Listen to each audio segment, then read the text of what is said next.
Hey, it's Marthea, the MSW coach, and I am back with another episode of my podcast, Macro Social Work Your Way. For those who may be new, or if this is your first time ever catching a full episode, my name is Marthea Pitts. I am a macro social worker and three-time award-winning workforce development career counselor. I help micro social workers transition their careers to macro practice. So today, because that's enough about me, I want to introduce my guest. I discovered her in the one of many Facebook groups that I'm in, and I always saw her name giving advice to, or career advice to future macro social workers. And so I knew once I started recording my podcast, I wanted to have her on to share her journey. So Ray, would you please introduce yourself? Wow, thank you for that incredible introduction. I truly appreciate it. And yes, my name is Ray Johnson, and the pronouns I use are she and her. Uh, I am a macro social worker, and I'm just excited to be here and to share some of the things that I've learned along the way. Yeah, I'm just excited to get into it. Thank you for having me. No, thank you for accepting my invitation without hesitation. That's one thing that I honestly can say since being on the internet and like networking with fellow social workers, everyone has greeted me with open arms and without hesitation, accepted my invitation for whatever my request was. So you identified yourself in your introduction as a macro social worker. Would you say that you've always been a macro social worker from the beginning of your social work career? Absolutely. Ever since I was actually an undergrad student, I knew that I wanted to make change on a systems level. I always wanted to work within systems. I didn't find myself wanting to be a clinical social worker, but that's because of the path that I had already been on. When I started as a BSW student with my undergraduate degree, pursuing it, I was bringing about 10, 12 years of experience into the classroom. I had already managed group homes. I was working in correctional facilities. I was working in Head Start and WIC. And so I already felt that I had that clinical piece down, even though I wasn't licensed. I still felt that, I had that clinical piece down, and I wanted to work within research and policy. And I wanted to change systems. And grad school, I actually went into a macro program. And in Michigan, we do have the designation for macro social workers. And we have a master's exam, the advanced generalist at the master's level.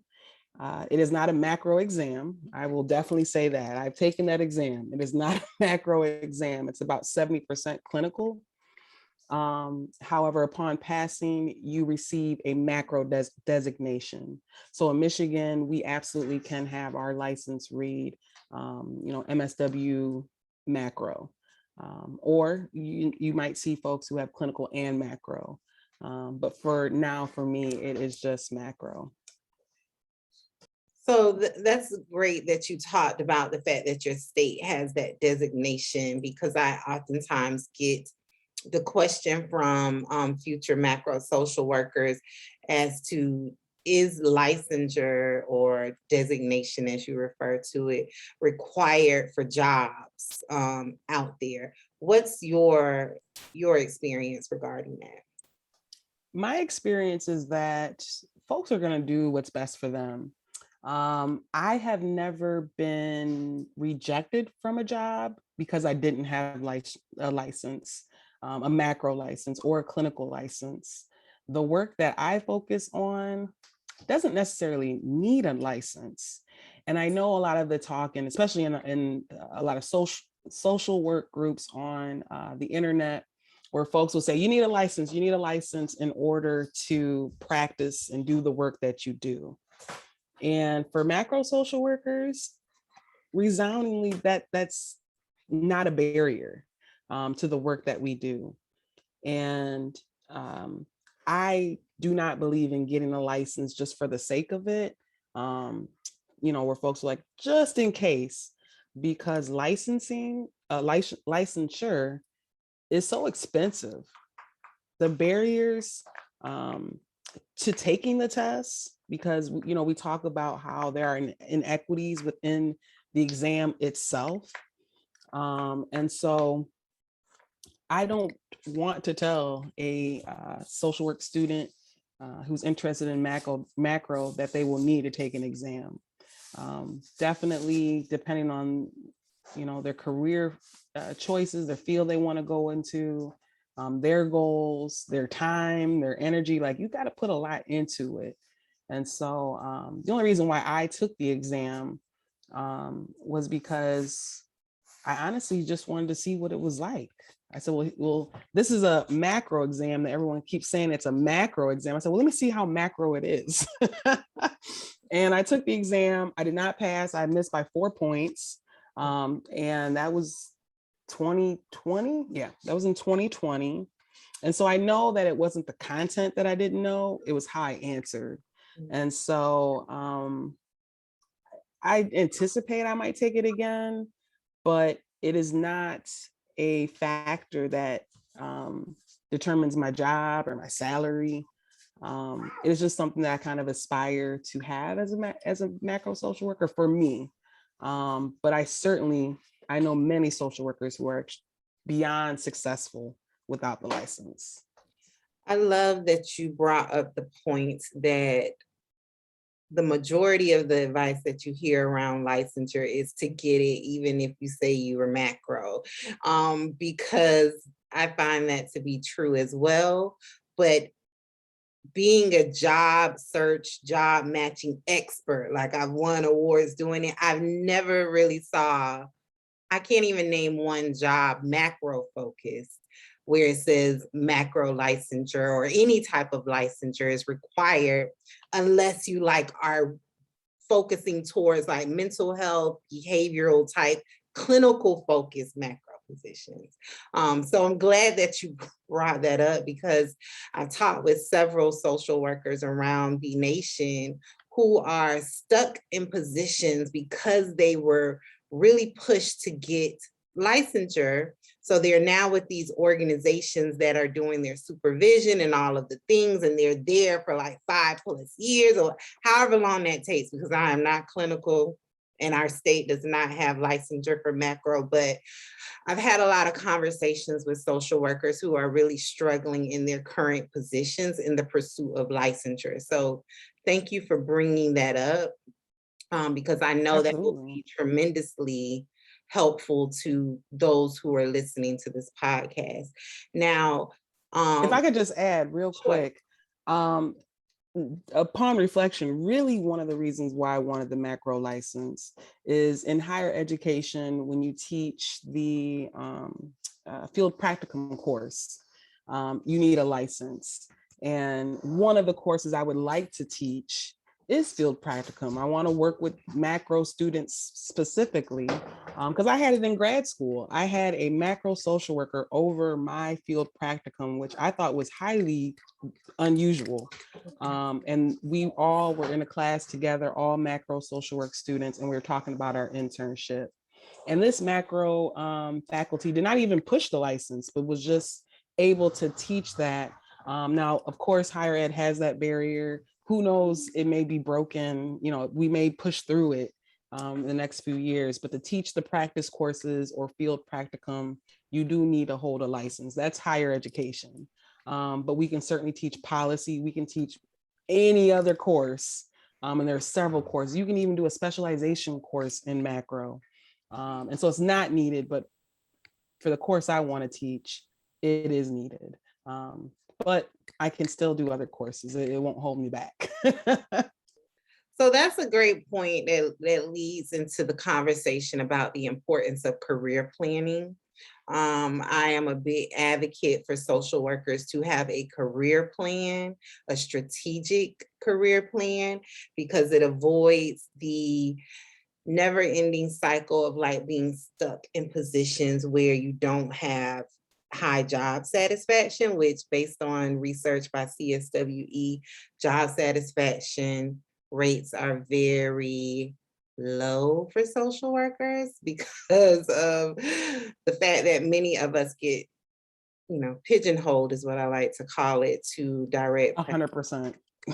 case management positions. So tell me, when did you start your career planning? When did you start strategically looking at the requirements of positions and saying, hey, I need to create a professional development plan to get licensure by XYZ year, so I'm able to position myself for XYZ position? Great question. I first really sat down and wrote my goals down and started to plan for my career when I connected with a sponsor in grad school. And I say this often, but I do believe that students of color are over mentored and under sponsored. I do love mentors, and I am a mentor, and I'm also a mentee. Like I do love that relationship between a mentor and mentee. However, I have a sponsor who basically said, here are so many different options, like literally so many different options. What do you think would work best for you? And whatever will work best for you, I'm going to help you and elevate your voice to that table, no matter what it takes. And that's because this individual could position themselves at those tables within higher education. And, I was able to sit down with that person. They're also a macro social worker. And in Michigan, they did not start offering the AG or advanced journalist exam till maybe about 10 years ago. So this individual was one of the first folks to receive a macro license about 10 years ago. And so they have a lot of experience with consulting and research. And once I did a lot of other careers and other opportunities, I really settled on teaching. And it was a career goal of mine since elementary school. My parents were both teachers for Detroit Public Schools. But when I was in high school, they said, you don't want to be a teacher. You're not going to make any money. And you're going to, really, be stressed out. And so I went to school to be an accountant. And that didn't work out. And really, I saw my career trajectory turn full circle. I was given a chance to be a guest lecturer in my sponsor's course, and I immediately fell in love. And after that, I really sat down with my sponsor, also connected with my mentors, and really kind of just etched out where I saw myself in a year, in 3 years, in 5 years, and the steps I needed to take to get there.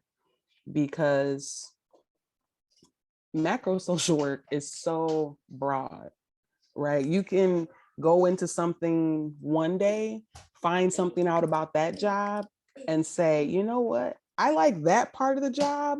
And then you're in something totally different. And that's happened to me over the years. Program development, that kind of went into program evaluation, then it went into research, and I was like, okay, do I like all of this or just one part? And then I realized I just really love the research part. And to hone in on your goals is so crucial, so that one, you don't waste the time and energy. Also finances. I don't know about everybody else, but I did not have a lot of money to take certification courses, this or that, or I just didn't have it. And so I had to make a plan. And so I started in grad school. I wish I could have started a little earlier in undergrad, mainly because, as I mentioned earlier, I had so many different experiences prior to entering the classroom. I don't know if I mentioned it, but it took me 15 years to get to my BSW. In between time, I was taking courses at community colleges, trying to find my path. I had 3 beautiful children, so I was busy as a mother. It was just a lot going on. And so by the time I got to undergrad, I felt like I knew what I wanted to do, but I learned so much. And so that's why grad school, I kind of really honed in. And occasionally things, shift here or there. That's the growth, that's the transformation. But I'm really satisfied in what I do. I love what I do. And I never in probably a million years would have thought that I would end up back teaching, no less higher education. Yeah, so that's that is kind of ironic. Like the career you try to get away from, you always find yourself kind of like full circling back. It may not look the way that you initially thought it would, but usually some aspect of that first like exposure to a career pathway, it ends up in your final product. So that's Absolutely. so I wanted to talk about the fact that there's a few things that you just talked about that I really wanted to pull apart and really get into. The first is about knowing the distinct difference between a mentor and a sponsor. That's something that I've talked about on like my social media platforms and understanding the difference, because knowing the difference, a mentor advises you, but like as Ray said, a sponsor advocates for you and gets you into the places where you need to be to really make it happen. So be it a position, be it an interview, whatever, be in front of a recruiter. And so knowing the difference in that is very important, only because I see a lot of social workers seeking out advice, but they're just like collecting advice, career advice, and it's not really moving forward or manifesting into anything tangible. Also, I wanted to talk about the fact that, well, I want to ask a question about what made you choose the profession of social work. So you talked about in the beginning about your parents being educators, and then you dabbing into accounting and then landing on social work. How did you get to that point? Connect those dots for me. Absolutely. One of my jobs before I went back to school, I was managing a group home, and a social worker came in once a month to do assessment. And that social worker kept saying to me, like, you could be getting paid a lot more money if you go back to school for social work. You'd be great at social work. And I said, you know what? I don't want to take nobody's kids away from them. And she started laughing. She said, that's not social work. And I said, well, that's the social work I know. And it just took a few times for her to really talk to me about really what social work was. And she said, hey, if clinical's not for you, there's macro social work. And that's the first time I heard macro social work. I was like, what is macro social work? Like, what are you even talking about? And at the time she said, well, it's a lot with policy and research and legislation. Like, she named off like 3 or 4 things, when in all actuality, macro social workers everywhere. Like, wherever there are people, there should be macro social workers. But I took her, her words of encouragement. And there was an institution located about 10-15 minutes from my house. And I said, well, I'll just apply and see what they say. And at the time I was 7.5 months pregnant with my 3rd child, my last child. And I said, what will it hurt? What will it hurt? And I got accepted. And I was very hesitant about going back to college. I hadn't been in college for 13, 14 years. And I was very hesitant because I was older, I had children, I had other responsibilities that I thought other college students didn't have. But I had a very good conversation with a social work faculty at a open house. And I was really swayed into the profession. I said, okay, I'm in the right place. And if it wasn't for the social work faculty at that PWI, I may not have persisted, because the first year I took general course requirements to fulfill graduation requirements. And I experienced a lot of, racism, microaggressions, discrimination, and I lacked, finances, food, all the different things where it was making it very difficult to persist in school. And so I connected with social work faculty, and that is really how I fell in love with. I was already in love with social work, but I really fell in love because I had faculty that really showed me what the profession was all about. And so that's how I came to social work, haven't looked back. And to touch on and you stated it just perfectly about the differences between a sponsor and a mentor. Right now, I have 3 mentees and probably 6 mentors, and I have 1 sponsor. And that relationship with that sponsor, I really value it because, as you said, this individual has the privilege to have seats at the tables that I have been historically excluded from. And this individual, and I don't consider it a handout as so much as a hand up. Like, this is the support. I'm going to get it for you. It's enough. It's great for the advice, but we need to act on that advice. And so a sponsor is the action part. We're all change agents, right? We think about change and making it happen. That is that person. And so, I definitely have, just a tremendous relationship, professional relationship that I truly, truly am so thankful for and grateful for, and just the networks and connections that I've made through that sponsorship. And so, yeah, you stated it perfectly. The advice, we all get it. You see it in the post where folks are like, seeking advice. And you can get 30, 40, hundreds of comments. But what are you doing with it, right? Where does that all go? So you talked about the fact that, and I'm going to make this into a post at some point in time. The fact about policy is usually the only aspect that people name. And like you said, quotes, macro social workers should be wherever people are. I most definitely agree with that.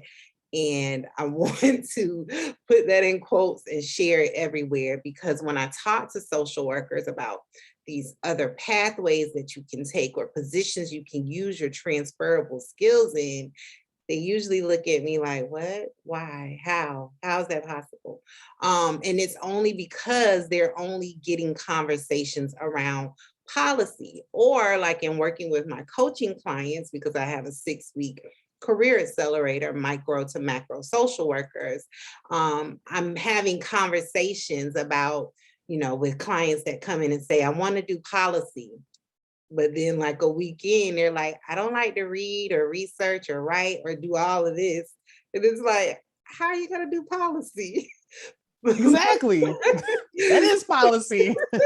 So what I'm learning is that when you hear social workers say policy, that's what I'm interested in. It's because that's the only aspect of macro work that they've been exposed to. So like when I talk about philanthropy, corporate social work, grant making, all of these other areas, or even organizational behavior, that aspect of like employee wellness and like working with the community, social responsibility, they're like, oh, really?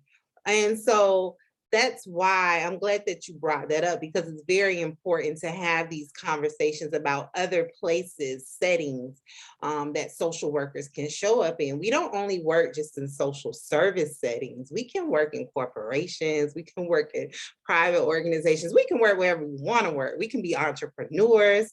So great point. I wanted to talk about also something else that you brought up earlier with the career planning question and about time and money. Because also what I've encountered with social workers that I meet on the internet is that a lot of them are entertaining the idea of getting different degrees. So they already have an MSW degree, and they're like, oh no, I'm going to go back to school and get a degree in organizational behavior or MPA or all of the other master degrees because they don't know how to effectively market themselves. That's probably number two, marketing, but they don't know the career pathways they can take with a social work degree. So the fact that you talk about time and money, most definitely. And it's just like, I'm always asking, so you're gonna go back to school and you already have a master's. How are you gonna do that? Because all of that Right. costs. And it's really it's a lot of energy to get those degrees. I firmly, wholeheartedly agree with everything you have just said. And I have always believed that macro social workers should be where where any job where people are at. Matter of fact, most of the macro social workers I know do not work in social service agencies. They work in higher education. They work for the big three. Well, in Michigan, we call it the big three. So Ford, Chrysler, and Chevy. And so the big three, higher education, consulting. Most of the macro social workers I know do independent consulting, and a lot of them are getting big contracts to, help out communities. Some are doing social service agencies, but a lot of them are doing work now around diversity, equity, inclusion, DEI.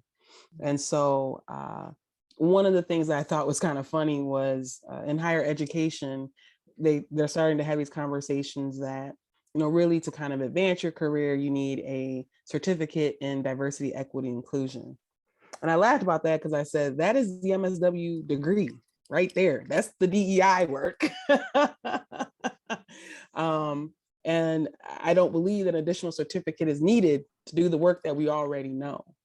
And so you make excellent points as far as our skills and our knowledge really need to be marketed across all disciplines. And when I was working in correctional facilities, it was through a grant through Head Start, through building a program and facilitating classes and evaluating the program. Also, with the campus food pantry, that was an initiative that was developed by myself. And many of the campus food pantries in the country are either ran by social workers, macro social workers, nutritionists, nurses, but the macro social workers are providing care to students holistically, which is where the conversation is shifting.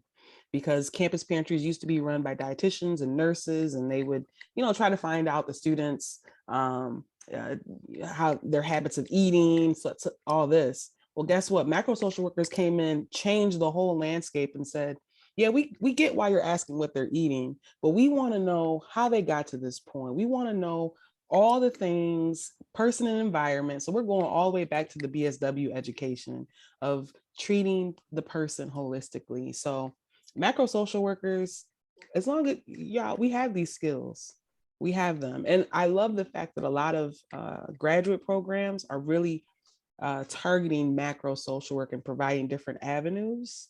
At Michigan State, we had the community organization leadership. That's what our macro program was.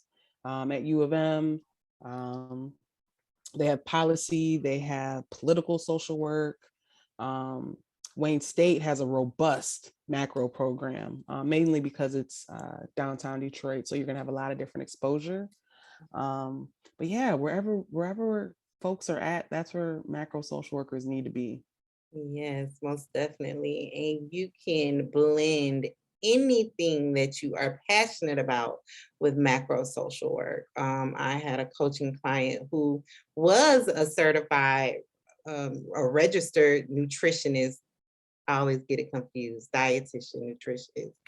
And she wanted to blend her new certification, her new love with her social work career, but from a macro aspect.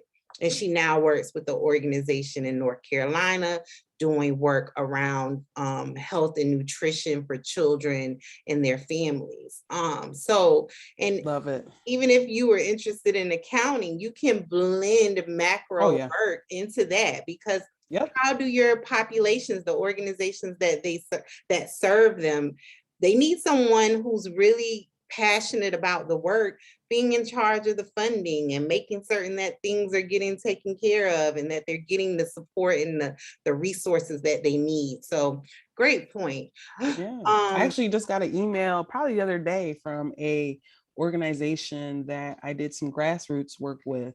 They're looking for a position in human resources. Their main eligibility is they want a macro social worker.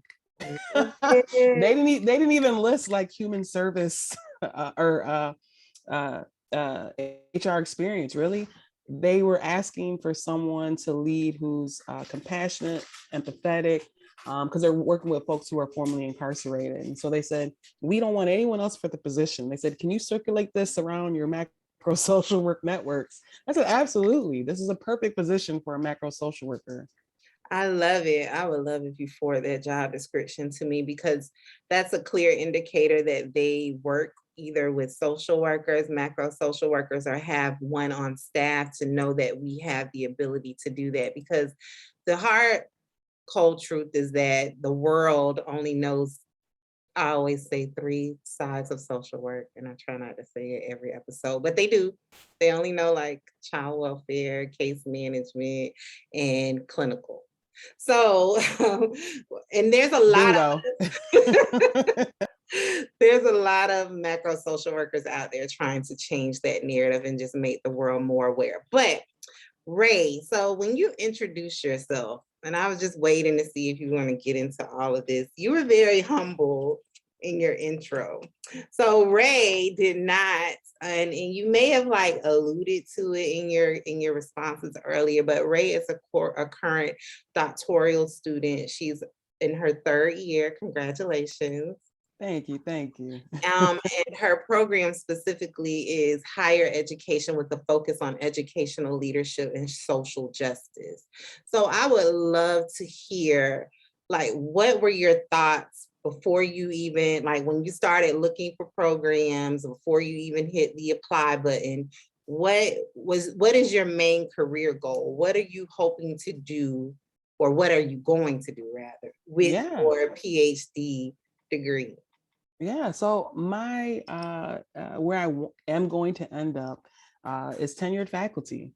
Uh, I love teaching in higher education, but I also want to be connected to supporting students. And so, um, you know, starting the food pantry on my campus and helping students, many of the students that I assist are students who are unhoused, students aging out of the foster care system, students facing food insecurity. And so, beyond the faculty side, I also want to be in student support services. My ultimate dream is to work at Tennessee State University. I have never attended an HBCU. My sister did attend a HBCU, and it's just been a dream of mine since I was a kid. And I want to give back to folks that look like us. But I also know that where I am now is where I should be. And one of the first times I taught, I had a white student come up to me and say, "You are the first Black instructor I've ever had I am so glad that you're teaching this class. And we need more voices in these classes so that students can hear your perspective. And so I know I definitely can see myself here at the institution I'm currently at for another 5-6 years. I've got about 2 more years left on this doctoral degree. And then after that, I just want to give back to my community that has given so much to me. And so that's my hope. I know, there are a lot.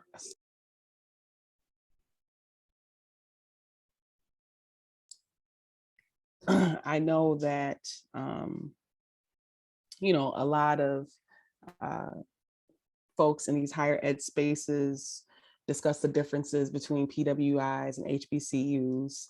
But I really believe in investing in my community, and that's my goal.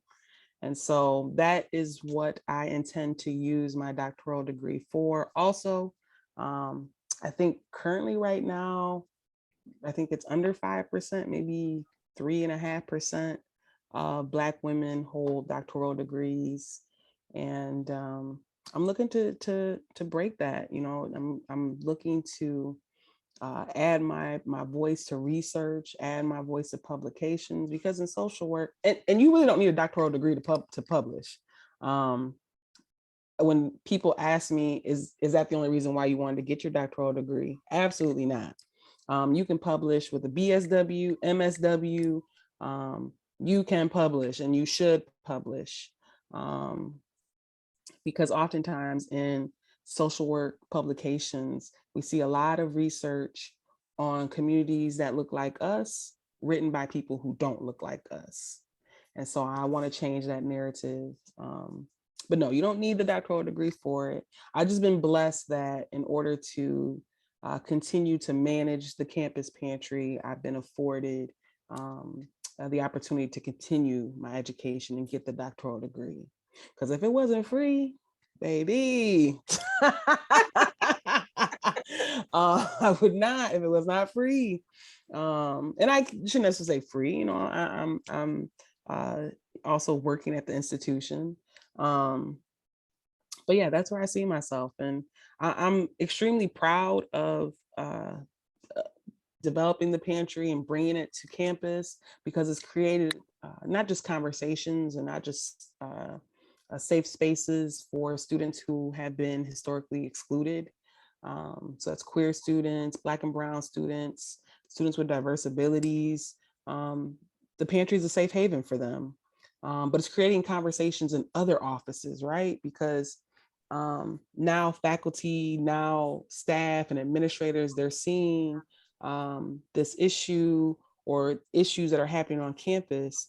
And now folks are creating different roles in their offices, liaisons, like housing's creating a liaison so they can help students who are unhoused.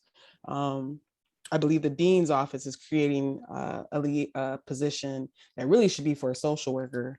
And we've seen social work positions pop up in different offices from the work that students or from the work that staff are doing in student support offices. So I definitely urge macro social workers, if you are looking to give back to social work students, look into higher education, and not just looking in schools of social work, like look throughout the entire institution. They need social workers in the med school. They need social workers in the business school. And these are usually positions that are creating programs from the ground up. Since, a lot of the buzzwords are DEI, and, they need programs created from the ground up. And who else to do that but macro social workers? Yes, you are giving some great tips and career advice today. So I wanted to talk about the fact that before we started recording, Ray was sharing with me a little bit about her background and the fact that she currently teaches a social welfare policy course And then also you taught foundations of multicultural social work. But you said when you were telling me about those two courses and the other ones that you taught, you specifically said that your ability to teach the courses is magnified by the fact that you can connect the academics to the real world situations and practices. And what I'm learning is that there's a huge gap between academics and field or real world or whatever you want to refer to it as. So can you talk about how your transferable skills working in direct practice on the micro level is aiding you in your ability to teach future macro social workers? Absolutely. One of the first things I mentioned the first day of class is that uh, if you want to be a clinical social worker, you need to know macro. And if you're a macro social worker, don't think for a second you don't need clinical skills in order to communicate with clients and communities, or really anyone. We all need these skills. And so it is a common misconception that macro social workers don't do any kind of micro or clinical work. Oftentimes you'll see the post like, oh, I'm so tired of direct practice. I want to do research. I don't want to work with no people. And it's like, yo, you're going to work with people no matter what. Research especially, you're going to do one-on-one interviews. You're going to do focus groups. You're going to do follow-up.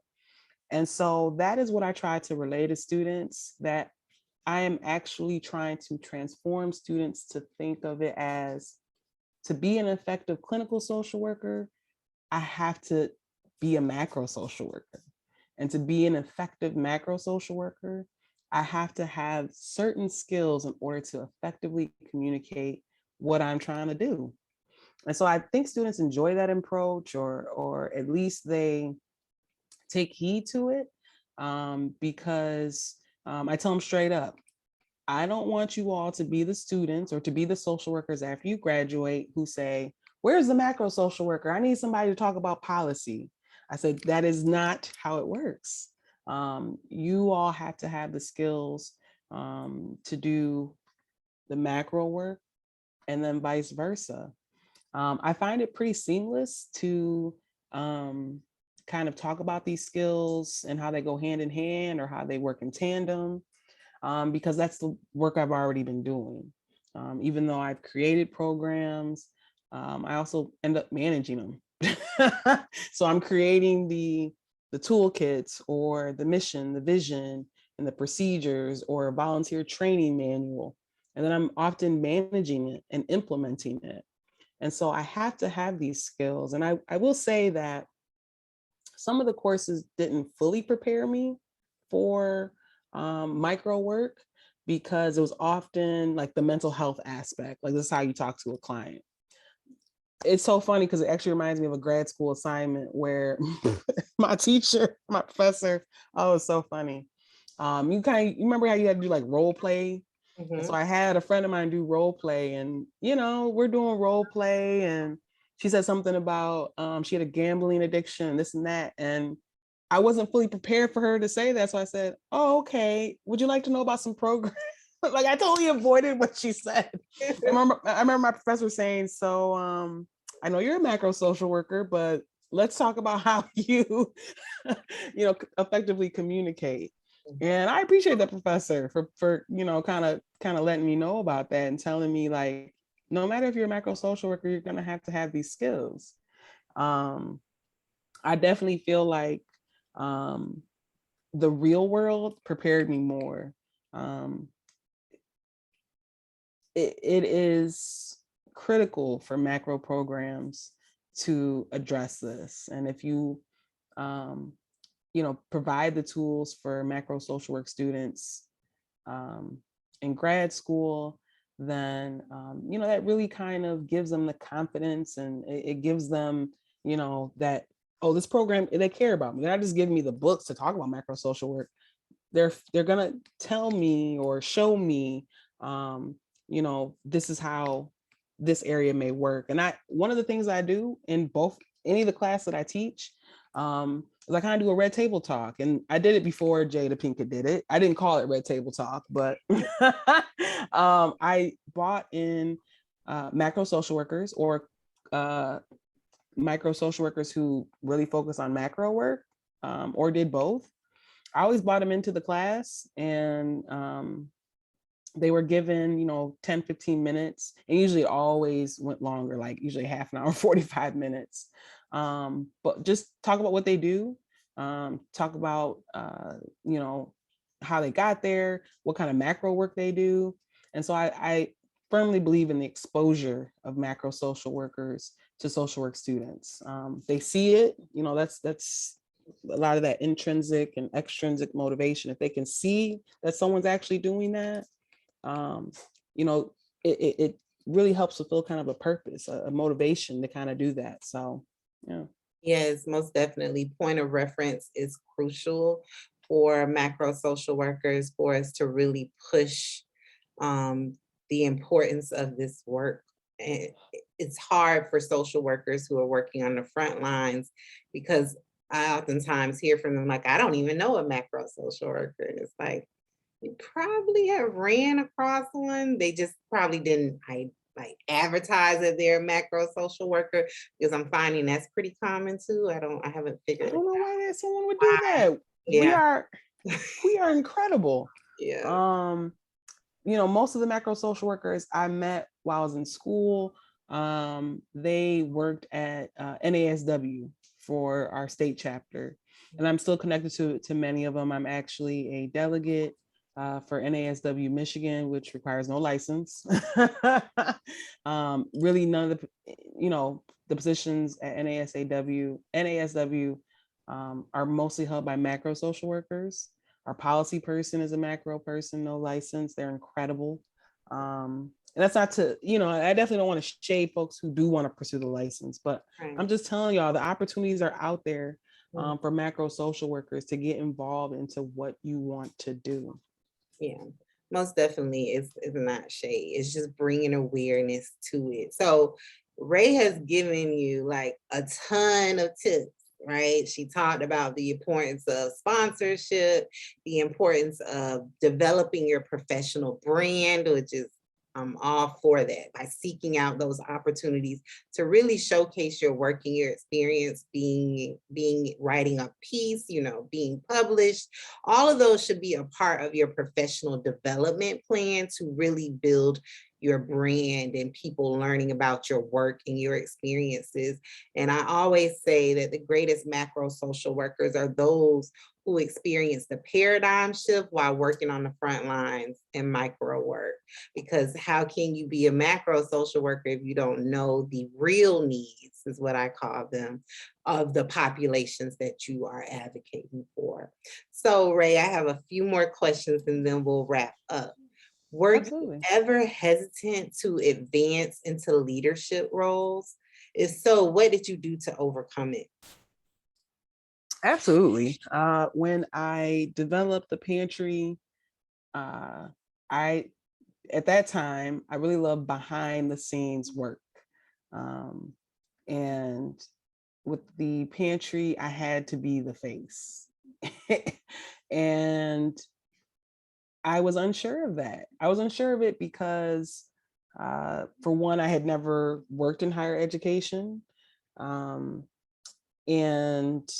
I also never did work with the pantry. I come from correctional facilities, Head Start. Like I never had that kind of experience. And so I was a little hesitant. However, once I started working with students and hearing how students were impacted by the work that was done in the pantry, it quickly absolved any kind of doubt that I did not belong in that leadership position. I certainly have those moments from time to time, but I think it's important to, reflect and continue repeating positive affirmations to myself. I'm a firm believer in positive affirmations, mainly because a lot of us talk about imposter syndrome, but I really believe it's the systems in which are put in place that really kind of cause that feeling. And so I try to shy away from, or, to steer away from imposter syndrome and affirm that, okay, these are the systems that are put in place. I am still a great social worker. I'm still, I say those positive affirmations to continue in the work that I do. Oftentimes, I just have to remind myself that even if I am the only woman, even if I'm the only Black woman, I am here for a reason. And so, yeah, that's how I have, really been able to cast any doubt away. I feel like I've always kind of been in leadership positions because I've usually worked in a program that I've either developed and they're like, oh yeah, since you develop it, you run it. But it has been a joy, right? It's been a joy to essentially create something and then you're in charge of implementing it. And I get to see that. I think it might be a little difficult for me to create something and hand it off to someone else and be like, you try it, right? I'm not there yet, although I know I should be there. I'm not there yet. And I love it. I love leadership positions. I was always I was always that student back in elementary that got the report card that said talks too much. And so when you get those, that's the future leader. Yes, so that's a question that I asked my last podcast guest because she has her JB MSW degree, and so she's now working as an attorney with juveniles who have been sentenced with life sentences. So I asked her, like, what were you as a little girl? Like, how, because, I'm so interested in people's career journeys. And so that's a great point. You were talkative, which is a clear indication that you're a natural born leader. And what I'm learning is that oftentimes, depending on people's situations, we sometimes lose that voice and that just natural ability to be leaders. And so as adults, we struggle to find it, but it's really in there because we've always had it. So that's a great point. Absolutely. It's these systems, especially with women, especially Black women. They along the way, it really starts in elementary where you have a teacher who's like, she talks too much, she shouldn't talk. Like they're silently quieting your leadership skills and abilities. So for those who their children may be getting that, or, nieces, nephews, let them be leaders, let them be great. Yes, let the baby talk. That's what I always say. So I have another question for you. You're very clear in the fact that social work students is where your passion lies. Did you always know who your population was, or what population you wanted to work with? And I ask that because many social workers struggle with identifying their population.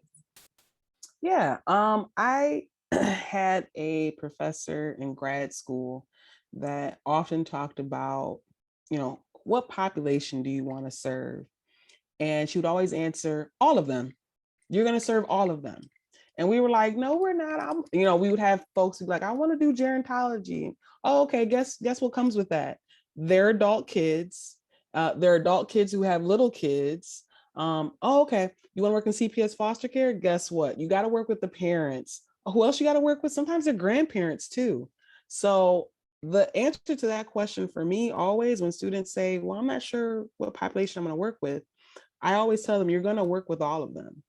And that happens with me as well. Even though I am at a higher education institution, I work with older adults, I work with folks with disabilities, I work with folks who are unhoused, folks aging out of the foster care system, young folks. I work with all different kinds of people. Higher education is often, a reflection of society. So I really see a lot of different people. Sure, there are concentrations. And for me, undergrad, I said, oh, I'd love to work with young folks. And then I had my third child and I said, absolutely not. Like, I do not want to work with young kids. I need a break. And so grad school, I was working with folks who were formerly incarcerated, also juvenile lifers. And I enjoyed that work. And I said, this is my population. This is my niche right here. And I started working in higher education. I said, okay, I like this population. But I guarantee you, I have helped folks who are formerly incarcerated apply to college. And so I have worked with folks who are formerly incarcerated. I've worked with literally just about everybody that I have worked with in my previous roles. And so when I talk to my social work students, that's how I get them to narrow it down. And they're like, well, you're not really narrowing it down. I say, I can't. Because when you think you're only going to work with one population, I guarantee, and I love research. I'm a doctoral student, so I generally don't like saying the word guarantee, but I do guarantee no matter what career you decide to go into, you're going to work with a lot of different people. Even if you are working at, non-social service agencies, you're working at the big three, you're also going to work with older adults. You're going to work with younger adults. You might even be planning programs that involve their children. So you're just gonna, you really have to continue your education and research and learn how, working with all different client systems. So that leads to this question, because all the systems, as we're learning more and more, everything is all connected. And it's just about you having that lens to see the connection and everything. So do you ever feel overworked, overwhelmed, or experience burnout as a macro social worker? And that question comes from one of the people who follow my platform or on my platform. And because you hear a lot of conversation around clinical social workers, micro social workers experiencing overwhelm, burnout. Do you experience that as a macro social worker? I do experience feelings of being overwhelmed, but it only happens maybe once or twice a year. It mainly has to do with my abilities because I'm a little bit older. And so when working in the campus pantry, there are oftentimes we'll receive a lot of donations towards the holidays. And so I have to collect, like that's really the only burnout I experience, but that's because I'm a little bit older and I can't move around. Definitely COVID. I didn't have to go nowhere for a while. And so coming back on campus and having to move and it's just different on my body, but it's not a burnout where I'm like, I don't want to go to work today. Because generally I'll have volunteers that step up, folks who work in my office that step up. But I do not experience burnout. It is like, I just don't. I do, like I said, feeling overwhelmed, yes, but that's because like I said, I can't get around like I used to. There are times where sometimes I might receive a lot of referrals and I might say, oh, I'm overwhelmed because I want to help all these students right now. But I have been very blessed to have a BSW student for interns. And so I'm very thankful I can delegate those tasks. But no, in the work that I do, I do not. Sometimes you might feel overwhelmed when students email you that they want the grade now, but it's not really overwhelmed. It's just like, dang, do you need it now? Like now? But it's definitely not a feeling of overwhelm or burnout. Like, I really feel like once you find your passion, your groove, and you implement for show self-care and boundaries, you're satisfied in the work you do. And burnout, we see it all the time where folks are like, I don't even want to go to work today. And that's because many of these agencies are undervaluing and underpaying social workers, and it's unfortunate to see. And for the record, when I see those posts, one of the main things that you probably see as well is like, where's the macro social workers advocating for pay? And it's like, is that what we're here for? To just advocate for your pay?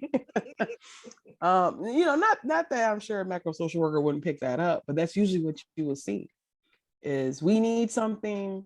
Where's the macro social workers at to get it for us? Last question. What is one, you've given a ton of tips and advice, but what is one tip or piece of advice you would love to leave listeners with, specifically to those aspiring macro social workers still working in micro settings on the front line, specifically regarding their career development choices, the journey that they're taking? Yeah. Some of the things I would advise is do not compare your journey to someone else's. Yes. Not ever, because my journey is going to look a lot different and how I got there is going to look a lot different. And another piece that I would leave is every job is a macro social work job. You can certainly talk about your skills, the knowledge that you learned, and market it for that position. And if a position doesn't exist, you create it. I didn't mention it earlier, but the position I had with the correctional facility and Head Start, that was created. There was one similar, but I wanted to rewrite the role for what it was. And it still persists at that agency today, long after I have left. And so we can create our path. And as long as we have that support, the investment in it, get you a sponsor. That's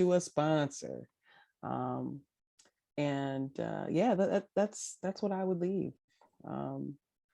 Definitely don't cave into the kind of I don't know a good way to put this, but don't cave into the pressure that you need a license. Stand firm in your beliefs and your plan, and connect with folks like Marthea who can get you that position. Yes, I love it. So I just want to say thank you for paying it forward. Like I said, the space that I've observed Ray in, she is always chiming in with some great macro career related advice. Thank you.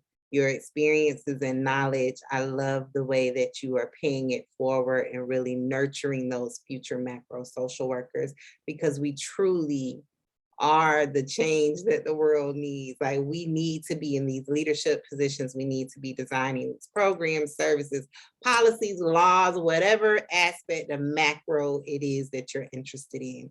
So if you would tell listeners where they can find you, where are you in the internet world, how can they connect with you, how can they reach out to you for consulting, whatever it is, let them know. So I am not on a lot of socials, mainly because that is a protecting my peace boundary for myself. I am on LinkedIn, so you can find me on LinkedIn, Ray Johnson on LinkedIn. You'll have to excuse me because I can't get to my app quick enough to let y'all know the handle. But I do believe if you know my name, which is RAE Johnson, you can find me on LinkedIn and connect with me there. Also, you can email me. That's the best way to contact me. I will respond to your emails, answer any questions you may have. My email is rdjohnson, no spaces, at oakland.edu. You can send me a message, and I would love to connect to, all future macro social work students or those who aspire to be macro social workers. Connect with me. We are literally the village, right? Many of these connections I've made with macro social workers has led to so many different opportunities. So connect. And I just want to thank you for holding this space, for having this podcast, for the work that you do. It is incredible. It is needed. And I am just honored to even be here. I posted something on Facebook about doing this podcast, and I have several comments like, share the link. I want to know more about macro. And I'm like, this is where it's at, just the exposure and telling folks everything about it. So I appreciate you. Thank you so much for having me on here. I love it. And I'll most definitely share the link with you once it's out and released. This is a great conversation. So again, my name is Marthea Pitts. I am the MSW coach. I help micro social workers transition their careers to macro social work roles. You can find me on Instagram at the MSW Career Coach. I'm on LinkedIn as Marthea Pitts, on Facebook as the MSW Coach, and my website is the MSW Coach or martheapitts.com. Either way, it'll bring you all to the same space. Thank you for joining us and have a wonderful day.